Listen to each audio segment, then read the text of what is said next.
Good morning, good evening, and good afternoon, as the case may be, for people connecting from different parts of the world. The beauty of today's times, where we are available 24 by 7. So I'm connecting from India. So it is good evening for me. I hope it is the same for everyone else. So the discussion we are having today is how effectively to make your resume so that you may crack that interview. All right. And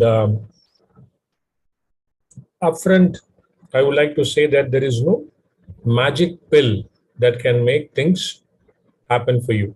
That if I do this one thing, if I do this one aspect of my career, it will help me. It is multiple factors that play together that makes the person get the job, the elusive job that we are looking at. So that is what we are trying to look at. So I like to start this session by an interesting anecdote. When I say anecdote, an interesting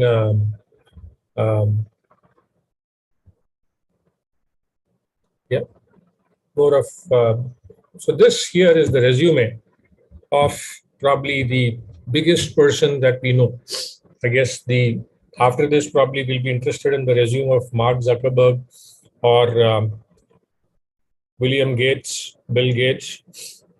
All right, maybe Sundar Pichai and Satya Nadella, etc. But I think we can start with Elon Musk. So Elon Musk, this is his resume.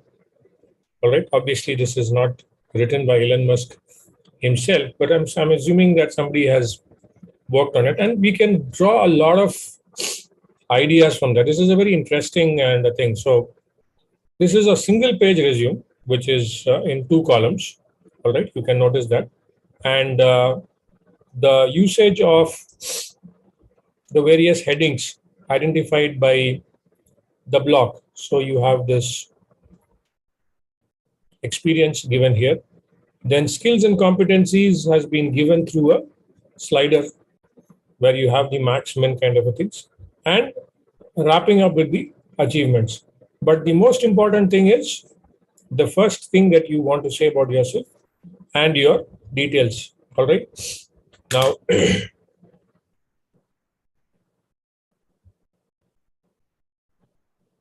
let us go a little more.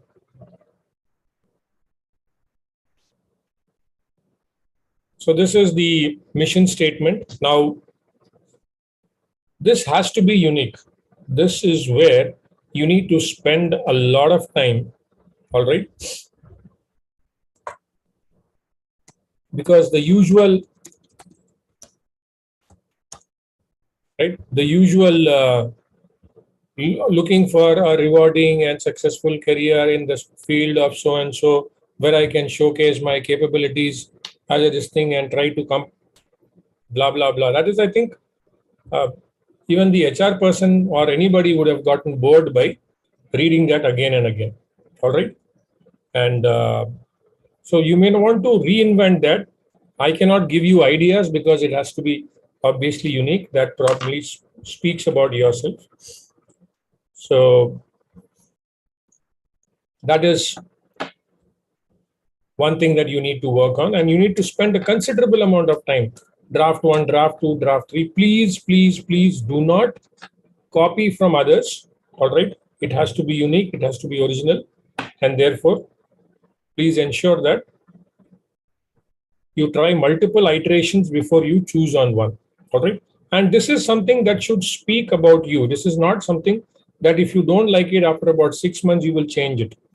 All right. Your resume should be a document that should grow in terms of experience, etc., but should not change in terms of your core competencies. You cannot say that suddenly you are a BTech, then suddenly you become a BCom, and suddenly you become a, you're no longer a BCom, but you are now a MBBS. Obviously, you will not do that, right? You will not be changing your qualifications.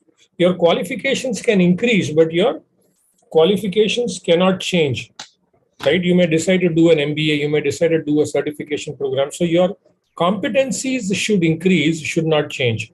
Similarly, this particular document, all right, I'm sorry, I shouldn't say document, this particular detail here, all right, should be something that speaks about you. You can add more lines subsequently, but that should speak about it. So once again, it is something that should speak about yourself and you should take a call. Then starts the work experience. All right.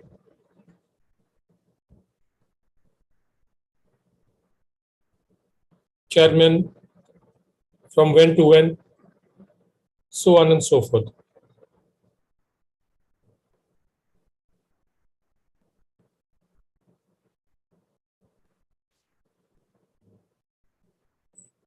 A brief about everything. All right. Within that, a brief about what you are trying to talk about. All right. CEO and product architect. All right. Accomplishments. Then what are the accomplishments?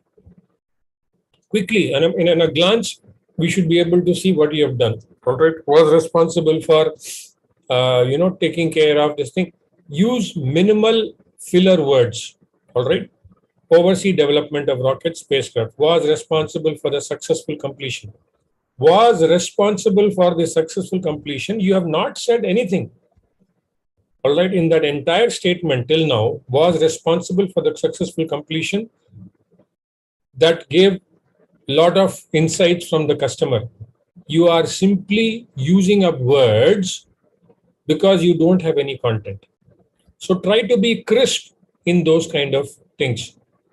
Complete, accomplished, did, all right, executed, multi-level project in the space of aviation, things like that. So talk more about the accomplishments, the job that you have done, rather than simply making it verbose or simply making it too textual. All right. So this is the education, and then this is something that you may want to imitate. This is interesting.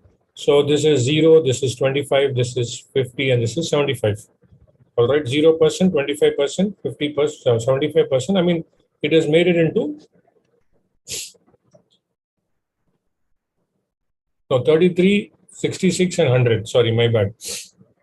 All right, made it into 33%, 66%, and then 100%. This is what we have here. All right. So thinking through first principles, this is your own evaluation, and putting everything at a very high level, all right, is not a correct thing. All right. At the same time, putting something at a low level. Suppose you are, your critical thinking capabilities is very poor. So it doesn't make sense to, put my critical thinking is poor. Maybe you can ignore critical thinking, but putting everything as 100% also. So maybe something 75, something 60, something 80. All right. These kind of visualization will be very good. Trust me, the interviewer is going to have certain questions with reference to this kind of visualization. So you're talking about first principles. All right. Now, you've mentioned first principles, thinking through first principles. Can you give me the latest example of where you had an opportunity to, work around the first principles and get the things done? What was the recent thing? Be prepared. Be prepared for questions from your resume. Be prepared for people to ask you what is what. All right. So it automatically boils down to mention only those things that you are completely thorough about yourselves. All right, whether it is a project that you have mentioned, whether it is your hobbies, whether it is your interests, whether it is your academics, whether it is your college project, anything that you are mentioning, all right, be sure that you have you should be 100% knowing all the information about it. You should be able to talk for, given a choice. If somebody were to say, let us say somebody were to mention about, please tell me something about, when you are the CEO of and the product architect at Tesla Motors, what is your experience? You must be having content to speak for 20 minutes if required. All right. So that much content, you should not just say two lines and stop it at that, because then people will guess or think that you have faked it. So that is another thing that you should be ready. So that means mention only those things which you can come up with. All right. So obviously these are the things, and then any other achievement, any other achievements or certifications that you have gotten from various other things, all those things you can mention that. And this is, I thought at a high level, if you could have a look at this, it will give you some idea of how a benchmark, the gold standard of a resume looks like, a one-page resume. Anybody would want to look at this, and at least I would, if you see this resume and obviously a happy face, all right. Now look at this. It is definitely a happy face. Of course, Elon Musk himself looks pretty smart, but you can always take some professional photographs rather than simply a webcam photo, which gives you a good, happy, and a pleasing personality, which anybody would want to reach out to. All right. So that is something I thought we'll start off on a this thing. Now coming to the process of how the things work. All right. So, like I said, it is a multi-pronged strategy. It is not like, if my resume is amazing, if I follow the steps what 360 Digit MG's training program is doing today, and if I make the resume exactly as it is, tomorrow I'll get a call, day after tomorrow I'll have the interview, and the fourth day I will have a job. It doesn't work like that. I hope you realize that. It is not an automatic process that works. It will be a pretty time-consuming process. So you will have to have your resume. You will also have to create your LinkedIn profile. You cannot create a LinkedIn profile overnight. Your LinkedIn profile will have to speak for the things that you like, the things that you are connected with, the people you are following, the comments that you make. And once again, comments like interesting, very nice, nice to know,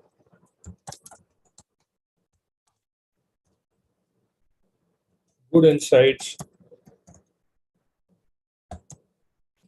for various articles is very, very fundamental. You are doing this purely, sorry about that. You're doing this purely with an intention of, right? You're doing this purely with an intention of trying to simply get the connections. You should also say interesting.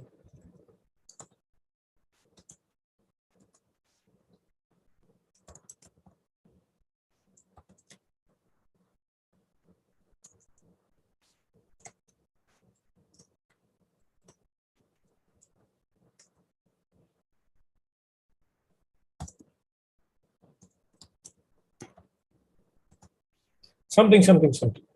I hope you understand what I'm trying to say, right? All right. I hope you understand. So when you say interesting, I also have certain similar experiences in what you're trying to say. Incidentally, that gives to the recruiters, to anybody who goes through all your, because the recruitment and all this is not a random and a very casual process. It is a very, very detailed and you know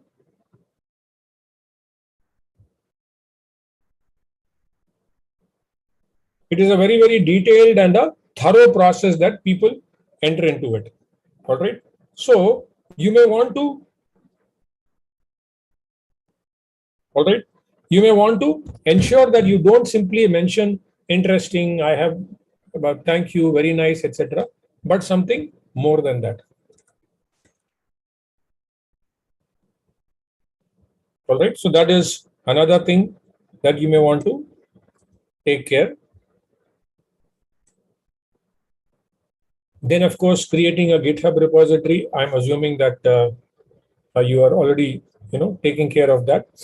You have your details mentioned on Quora. All right, your Kaggle rankings, and of course, create your personal network, Facebook and LinkedIn. LinkedIn predominantly. Now, your social media preferences, your political affiliations, how strongly you feel about something, all right, is also something that people are going to be observing very carefully. They are going to look into every detail of it. All right. Now, if you are feeling very strongly about a particular movie, pardon me, if you're feeling strongly about a particular movie, all right, or a particular political party or a particular event, all right, and if you mention those things on your Facebook comments, you can be assured that those things may affect you negatively. If you are a kind of person who is very, very vocal about certain things, you feel very strongly.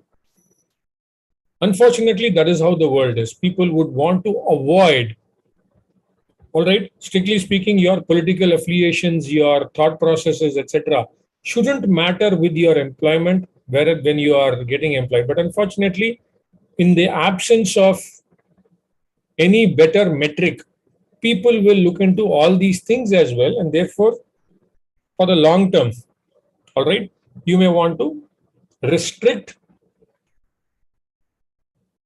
unnecessary, irrelevant, or posts that can affect you or that can have a counterproductive effect in your career. All right, if you are actually creating that. So therefore, it is mandatory or imperative that your social networking, etc., is neat and clean, and you are only focused on that. All right. We have the WhatsApp groups, the private WhatsApp groups. You have the friend network, Telegram, etc., to voice your opinion. Do it there. But let us not get into this. So this is an important aspect. Then, of course, what are the various hiring channels that today are there? All right. So, social media is about 36%. Predominantly in that is the LinkedIn. When you apply for a job and you mention your LinkedIn profile, they are going to check out that thing and try to look at what are the things you are doing, external sources, sourcing firms, referrals, and of course workforce pipelining. You may be part of the list of all right. You may be part of the list of in a company where they have have empaneled you. It says you these we are having your data. We will keep it with us, and if there's a requirement, we'll get back to you. So getting yourself registered in these kind of pipelines is also a good thing, where hiring channels or staffing companies. All right, you can be registered with them. That is another thing that you can think of. And the future in about 5-6 years, the future is going to be on contract staffing only. People will not be looking for permanent employment. They'll use you for certain things for a finite period of time for a finite project.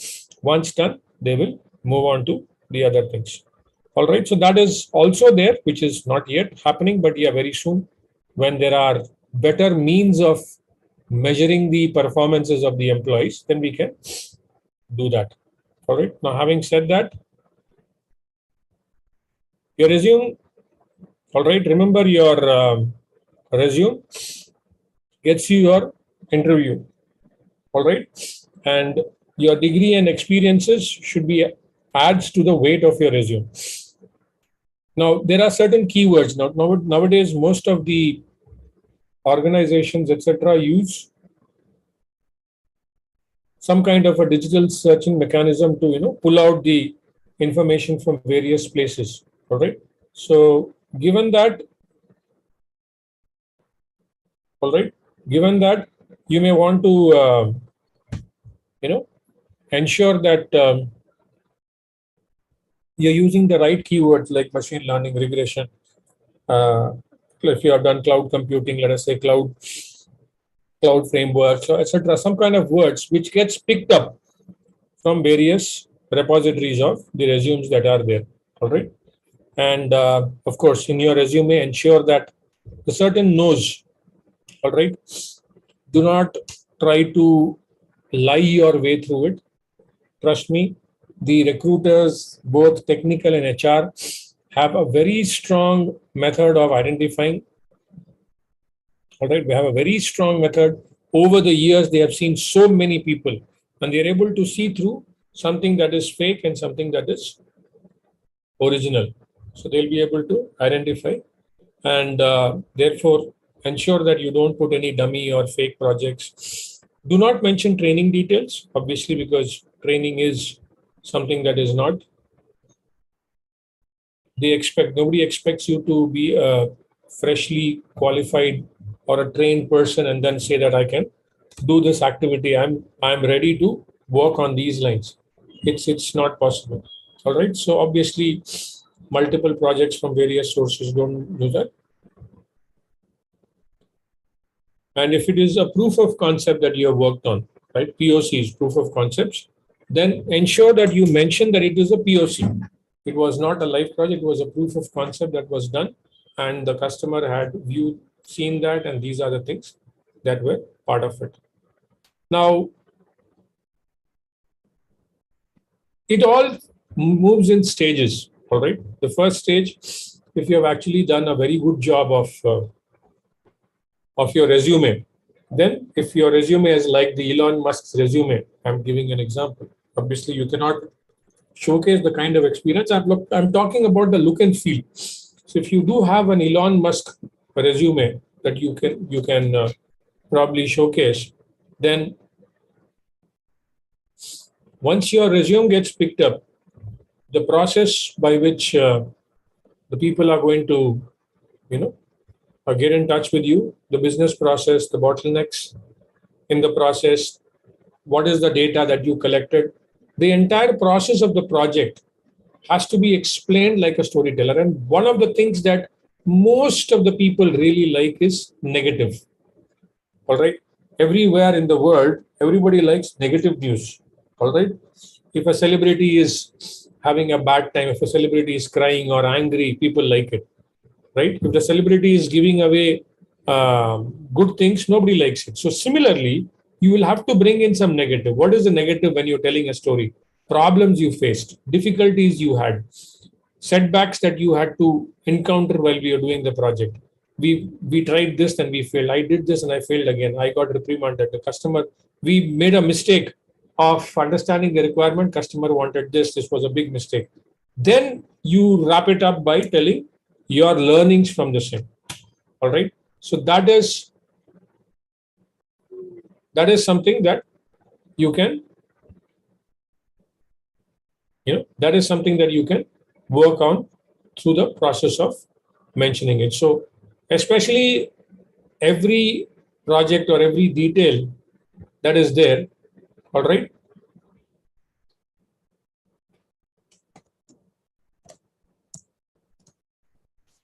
every detail that is there mentioned, be prepared for these kind of questioning. All right. Like I already mentioned, your LinkedIn profile is something that cannot be created on instant. If you start today, then it will take a minimum of 6 months before your LinkedIn profile is ready. 1 to 2, not more than 1 to 2 comments every day. All right. All right.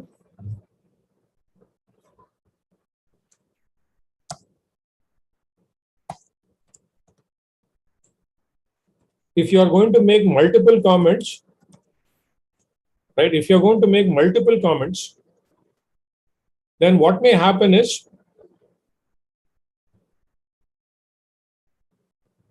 eventually people are going to wonder, what is this? This fellow has all the time in the world, and this person is perpetually, perpetually on LinkedIn or Quora or something like that. Where does he have time to work? So that also is something that people will observe over a period of time. All right. So do that. Try to participate in discussion forums, in threads, what is happening, what is happening where, etc. Obviously, depending on the youngsters, if you are a fresher, then your GitHub repository is the one thing you need to, give your GitHub. And generally, what I have seen when people, apply for jobs, their GitHub uh, shows in the last 15 days, 20 days, a lot of activities there. Just before or a 1 month, there is a lot of activity. They have every single day some 2, 3 activities that they have done, participated in some discussion forums or things like that. Their GitHub may be 1, 2, or 3 years old, but they have only done activity at the time when they started, applying for the job. So that is also something that is seen through, that you are just started doing something, want to show something in your GitHub. So it has to be a consistent effort. Like I said, from today, 6 months down the line. So every single day or every alternate day or every week, one activity, if you take up and keep updating your GitHub, people are going to know that, okay, this person is consistent. This is how he started. This person has been moving in the positive direction. And now the person feels ready and is applied for the job. All right. So it never works on a instant. It doesn't work like that. All right. So update your data science skills. All right, because data science predominantly is there. Of late, in my experience, where people have been taking up jobs and getting jobs and replying to us, the fundamentals, the questions with reference to the fundamentals, the questions with reference to statistics are pretty much detailed. People are going to be, talking about that predominantly, and therefore, it is imperative that you all spend enough time on those activities. All right. So, with these things in mind, and of course, a resume that you should feel, okay, if I see this resume, I would want to at least once meet the person who has written this resume, who has given this resume.